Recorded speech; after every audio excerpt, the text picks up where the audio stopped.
एक एनकाउंटर मुठभेड़ में उसकी डेथ हो जाती है।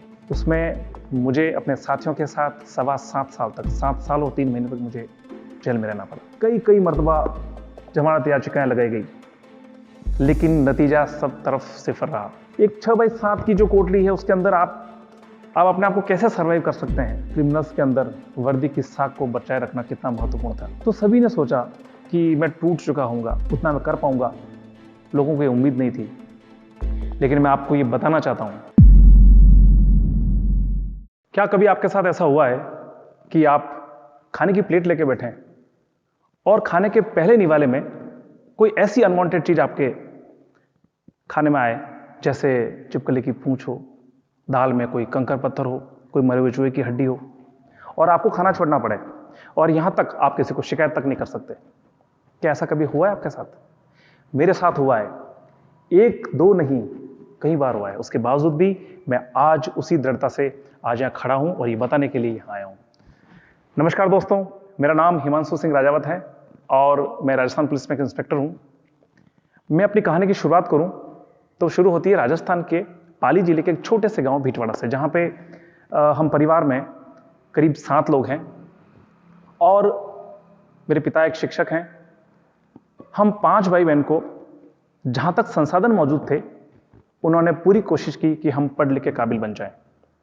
उस समय में इतने बड़े परिवार की जिम्मेदारी का खर्च उठाना अपने आप में एक चुनौतीपूर्ण था, लेकिन उन्होंने पूरी कोशिश की कि हम काबिल बने, अच्छे बने। मेरे गांव में एक अजीब सा ट्रेंड था कि 10वीं 12वीं जैसे ही पास करता तो वो लड़का कमाने के लिए साउथ में चला जाता था, कभी मुंबई, कभी मद्रास, अलग अलग बिजनेस में काम करने चला जाता था।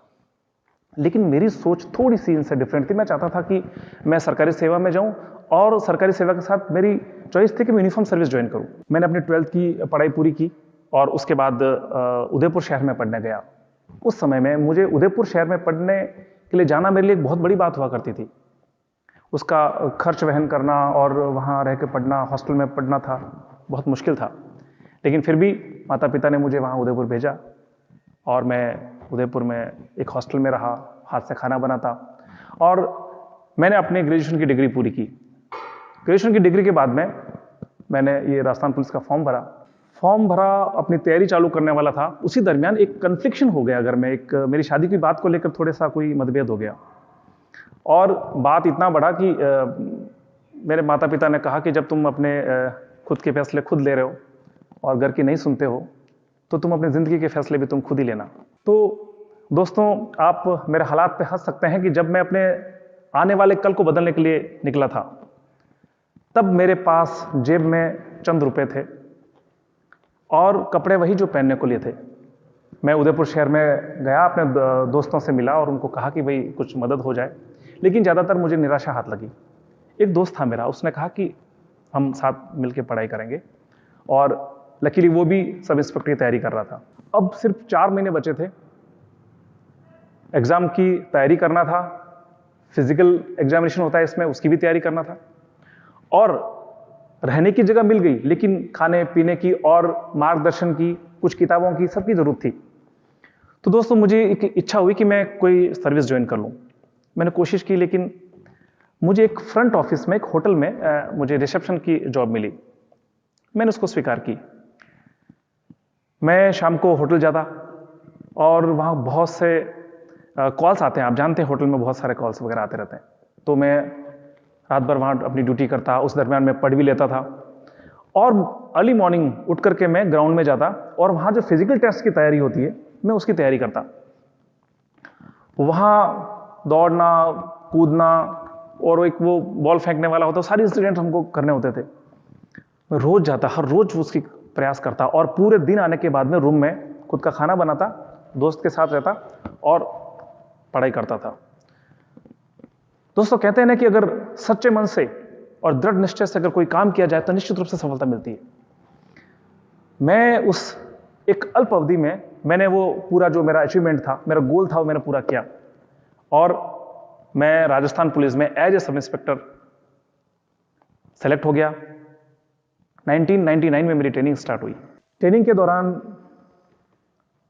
पूरे साल मैंने काफ़ी अच्छी मेहनत की, और वहाँ पे जो हमारे कोर्सेज होते हैं उसके अंदर horse riding, firing, PT, parade और काफ़ी जो कोर्सेज हैं उस सभी में मैंने काफ़ी अच्छा प्रदर्शन किया। मैं अव्वल रहा वहाँ पे, और इसी की बदौलत तत्कालीन जो गृह मंत्री थे राजस्थान सरकार, उन्होंने मुझे आउटडोर बेस्ट का खिताब दिया।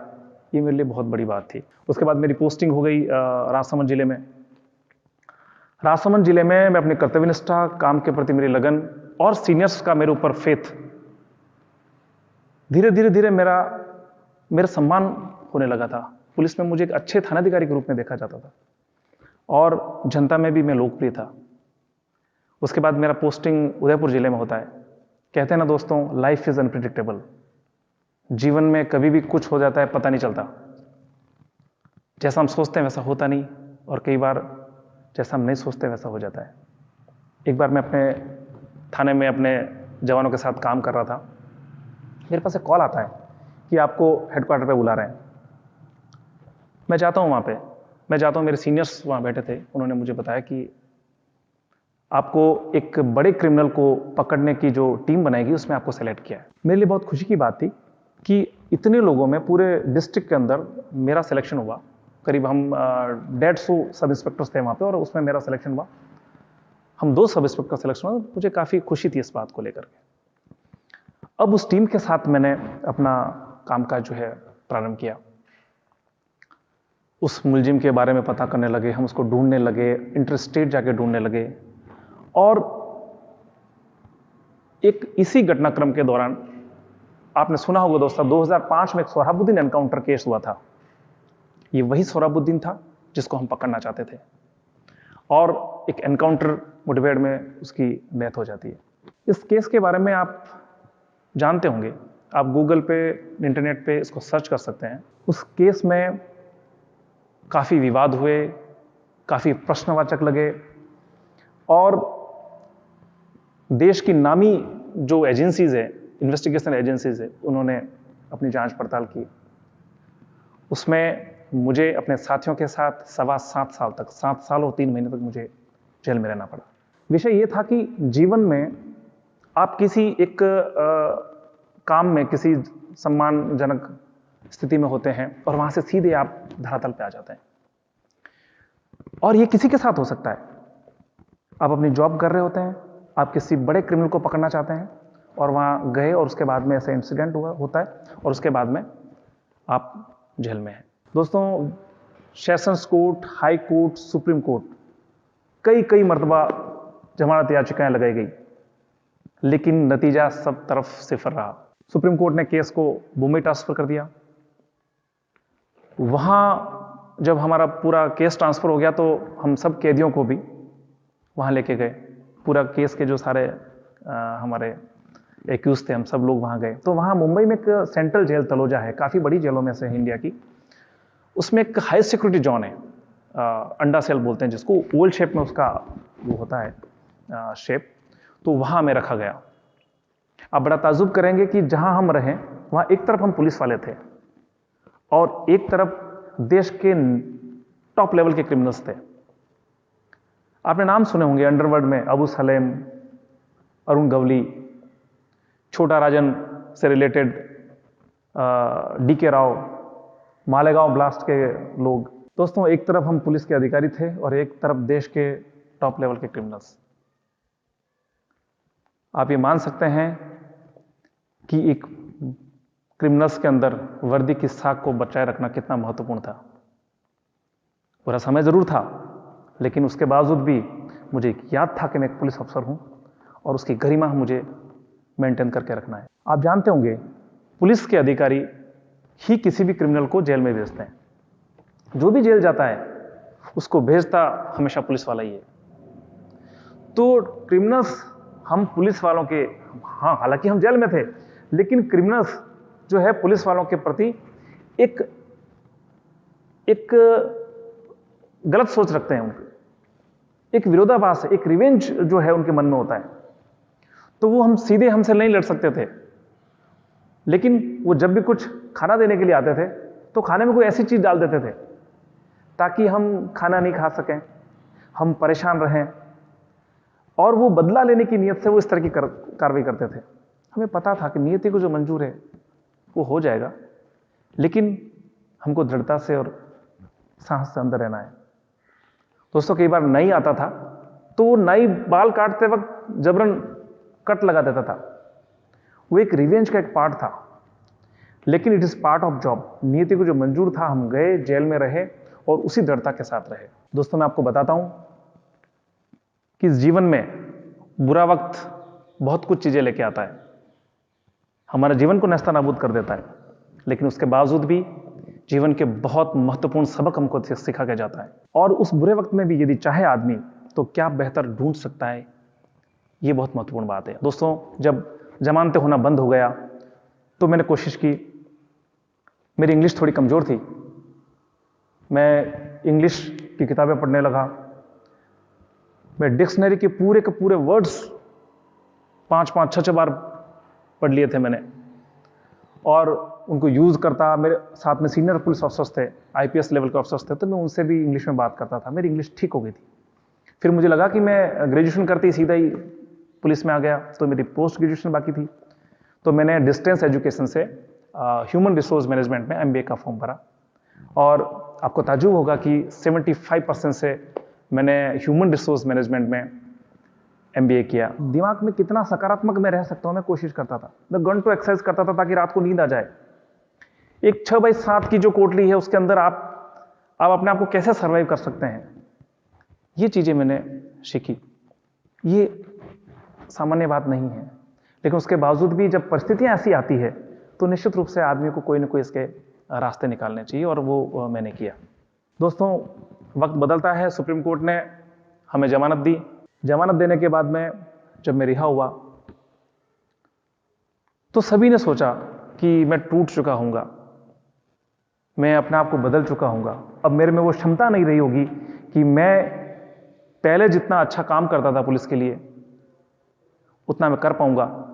लोगों को ये उम्मीद नहीं थी, लेकिन मैं आपको ये बताना चाहता हूं कि मैं दुगनी जोश, ताकत और ऊर्जा से वापस लौटा, और मैंने कोशिश की कि मैं जो पुलिस को देता था उससे भी बेहतर देने की कोशिश करूं, और मैंने दिया भी। और आज भी नए नए चैलेंज को लेने के लिए मैं तैयार रहता हूं। वो 7 साल और 3 महीने मेरे जिंदगी के खत्म कर देने वाले नहीं थे, उससे मैंने बहुत कुछ सीखा। मैंने जिंदगी में ऐसे टॉप लेवल के ऑथर्स की मैंने किताबें पढ़ी, मैं खुद मोटिवेट हुआ।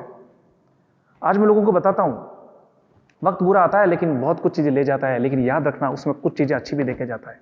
आप चाहो तो उसमें अच्छी चीजें ढूंढ सकते हो। मैं लौटा, मेरा प्रमोशन हुआ, सरकार ने वापस मुझे पोस्टिंग भी दी, और वक्त बदला।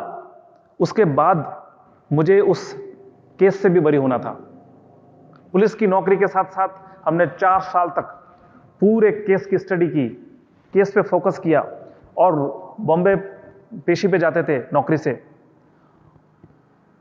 और आपको बताऊं, उस केस में मैं बाइज्जत बरी भी हुआ। ये बहुत बड़ी बात थी हमारे लिए, पुनर्जन्म जैसी बात थी।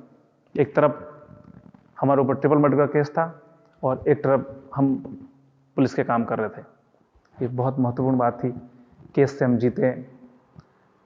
और दोस्तों, यही सीखा कि कई व्यक्ति बुरे वक्त में टूट के बिखर जाते हैं, और कुछ लोग संभल करके निखर जाते हैं। जीवन में बुरे वक्त आते हैं, जीवन कभी भी एक जैसा नहीं रहता, लेकिन इस बुरे वक्त में आप क्या बेहतर कर सकते हैं वो आप पे निर्भर करता है। अंत में मैं आपको एक बात कहना चाहूंगा, मुश्किलें दिल के इरादे आजमाती है, स्वप्न के पर्दे निगाहों से हटाती है। मुश्किलें दिल के इरादे आजमाती है, स्वप्न के पर्दे निगाहों से हटाती है। हौसला मत हार, गिरकर ओ मुसाफिर, ठोकरें इंसान को चलना सिखाती है, ठोकरें इंसान को चलना। जय हिंद। इंसान को चलना। इस वीडियो के बारे में अपनी राय नीचे कमेंट सेक्शन में हमें बताएं, और अपने दोस्तों के साथ ये वीडियो शेयर करना ना भूलें।